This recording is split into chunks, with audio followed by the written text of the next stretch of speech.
Assalamualaikum warahmatullahi wabarakatuh.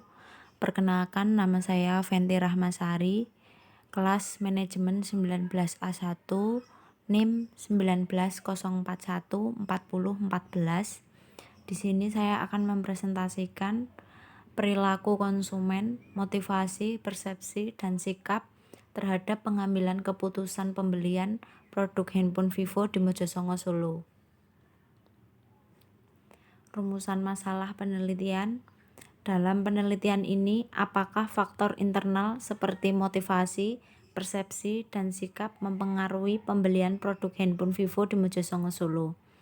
Tujuan penelitian yang pertama, untuk menganalisis pengaruh faktor internal motivasi perilaku konsumen terhadap keputusan pembelian produk handphone Vivo di Mojosongo, Solo. Yang kedua, untuk menganalisis pengaruh faktor internal persepsi perilaku konsumen terhadap keputusan pembelian produk handphone Vivo di Mojosongo, Solo. Yang ketiga, untuk menganalisis pengaruh faktor internal sikap perilaku konsumen terhadap keputusan pembelian produk handphone Vivo di Mojosongo, Solo. Definisi variabel. 1. Motivasi. Motivasi adalah kekuatan yang energik yang menggerakkan perilaku dan memberikan tujuan dan arah pada perilaku. Supranto dan Lima Krishna, 2011, halaman 93. Motivasi berperan penting terhadap keputusan pembelian. Yang kedua, persepsi. Persepsi adalah bukan hanya proses psikologis semata, tetapi diawali dengan proses fisiologis yang dikenal sebagai sensasi. Suryani, 2013, halaman 75. Menurut Skifman dan Kanuk, 2007, dalam buku Suryani 2013, halaman 75, mendefinisikan persepsi sebagai proses psikologi di mana individu memilih, mengorganisasikan, dan menginterpretasikan stimuli menjadi sesuatu yang bermakna. 3. Sikap. Sikap adalah evaluasi, perasaan, dan kecenderungan seseorang secara konsisten menyukai atau tidak menyukai suatu objek atau gagasan. Sikap adalah proses pengorganisasian motivasi, emosi, persepsi, dan kognitif yang bersifat jangka panjang dan berkaitan dengan aspek lingkungan di sekitarnya. Hawkins, 1989, dalam buku Erna, 2008, halaman 94. Yang keempat, keputusan pembelian.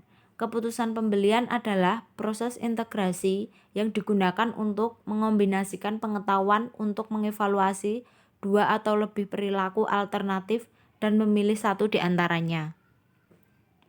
Gambar kerangka pemikiran. Hipotesis penelitian. H1. Motivasi konsumen berpengaruh terhadap pengambilan keputusan pembelian konsumen pada produk handphone Vivo di Mojosongo, Solo. H2. Persepsi konsumen berpengaruh terhadap pengambilan keputusan pembelian konsumen pada produk handphone Vivo di Mojosongo, Solo. H3. Sikap konsumen berpengaruh terhadap pengambilan keputusan pembelian konsumen pada produk handphone Vivo di Mojosongo, Solo. H4. Motivasi, persepsi, dan sikap secara simultan memiliki pengaruh terhadap pengambilan keputusan pembelian konsumen pada produk handphone Vivo di Mojosongo, Solo. Metode analisis data. Analisis data dalam penelitian ini menggunakan program SPSS dengan tujuan untuk menguji pengaruh motivasi, persepsi, dan sikap terhadap keputusan pembelian. Adapun pengujian dan analisis data yang digunakan antara lain: 1. Uji validitas. Uji validitas digunakan untuk menguji sejauh mana ketetapan atau kebenaran suatu instrumen sebagai alat ukur variabel penelitian. Jika alat ukur valid atau benar, maka hasil pengukuran akan benar. 2. Uji reliabilitas. Uji reliabilitas adalah untuk memastikan apakah kuesioner penelitian yang akan dipergunakan untuk mengumpulkan data variabel penelitian reliabel atau tidak. Kuesioner dikatakan reliabel jika kuesioner tersebut dilakukan pengukuran ulang, maka akan mendapatkan hasil yang sama. 3. Analisis regresi linear berganda. Penelitian ini menggunakan analisis regresi linear berganda. Analisis regresi linear berganda digunakan untuk mengetahui arah dan seberapa besar pengaruh variabel independen terhadap variabel dependen. Ghazali 2018. Hasil dan pembahasan. Model pengujian Cronbach's-Alpha menunjukkan reliabilitas dengan angka yang semakin tinggi dari kolom nilai Cronbach's-Alpha, maka tingkat reliabilitas data akan semakin baik dan dapat dikatakan instrumen yang handal. Palupi 2013.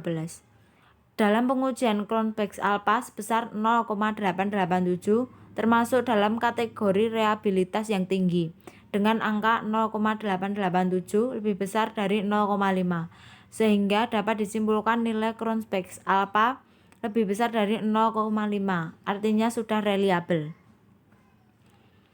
Hasil pengujian KMO and Bartlett test menunjukkan nilai Kaiser-Meyer-Olkin atau KMO sebesar 0,670 lebih besar dari 0,5 dan nilai Bartlett test yang signifikan pada 0,00. Berdasarkan hasil di atas menunjukkan bahwa kedua asumsi tersebut telah memenuhi syarat. Uji koefisien determinasi R-square. Berdasarkan tabel di atas, dapat diketahui R-square sebesar 0,725 menunjukkan dari variabel motivasi, persepsi, dan sikap secara bersama-sama terhadap keputusan pembelian. Sedangkan sisanya 100% dikurangi 72,5% sama dengan 27,5%. Dikontribusi oleh lainnya. Koefisien korelasi berganda digunakan untuk mengukur keeratan hubungan secara bersama-sama antara variabel motivasi, persepsi, dan sikap berpengaruh kecil terhadap keputusan pembelian produk handphone Vivo. Koefisien berganda ditunjukkan dengan R sebesar 0,694.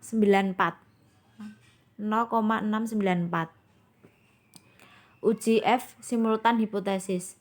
Berdasarkan hasil uji F di atas, tingkat signifikan 0,006 besar dari 0,05 yang berarti menunjukkan bahwa variabel secara simultan atau bersama-sama tidak berpengaruh terhadap variabel keputusan pembelian produk. Uji T. Dari tabel di atas dapat dilihat bahwa motivasi memiliki nilai signifikasi sebesar 0,295, artinya variabel ini tidak berpengaruh signifikasinya lebih besar dari 0,05. Sedangkan untuk variabel sikap berpengaruh signifikan terhadap keputusan pembelian, karena dalam tabel di atas tertulis bahwa nilai signifikansinya sebesar 0,017, artinya nilainya lebih kecil dari 0,05. Maka dapat disimpulkan bahwa sikap berpengaruh signifikan terhadap keputusan pembelian. Kesimpulan dan saran. Kesimpulan. Berdasarkan pembahasan dan analisis data yang telah diuji dan diteliti dalam penelitian dengan judul Perilaku Konsumen Motivasi, Persepsi, dan Sikap terhadap Pengambilan Keputusan Pembelian Produk Handphone Vivo di Mojosongo Solo, maka dapat disimpulkan bahwa 1. Motivasi tidak berpengaruh dan tidak signifikan terhadap keputusan pembelian produk handphone Vivo di Mojosongo Solo. Yang kedua, untuk variabel persepsi tidak berpengaruh dan tidak valid dalam keputusan pembelian produk handphone Vivo di Mojosongo Solo. Yang ketiga, dan untuk variabel sikap berpengaruh signifikan terhadap keputusan pembelian produk handphone Vivo di Mojosongo Solo. Saran. Berdasarkan kesimpulan hasil penelitian yang telah diuraikan di atas, maka saran yang dapat dijadikan rekomendasi adalah penelitian ini harus menambah jumlah responden yang lebih banyak supaya data lebih akurat dan didukung oleh teori-teori para ahli, serta penelitian terdahulu yang sesuai. Keterbatasan penelitian. Penelitian ini hanya terbatas di beberapa wilayah Mojosongo Solo. Untuk penelitian mendatang agar lebih memperluas wilayah penelitiannya, dan penelitian ini hanya menggunakan 3 variabel independen. Terima kasih. Wassalamualaikum warahmatullahi wabarakatuh.